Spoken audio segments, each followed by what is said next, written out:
ఏమ్మా, చాలా భారంగా ఉందా?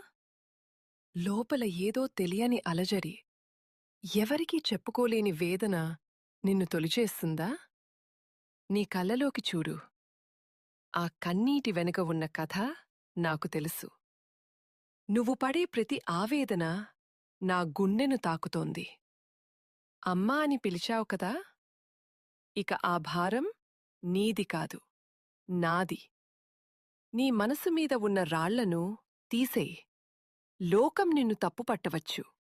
నీవాళ్లే నిన్ను అర్థం చేసుకోకపోవచ్చు. కాని ఈ జగన్మాతకు తెలుసు నువ్వు ఎంత పవిత్రమైన దానివో. ఈ క్షణం నుంచి నీ కష్టాల బాధ్యత నాది. చీకటిని చూసి భయపడకు. నీ వెనకాలే వెలుగునై నేనున్నాను. అపజయం నీ తలుపు తట్టిందని కుంగిపోకు.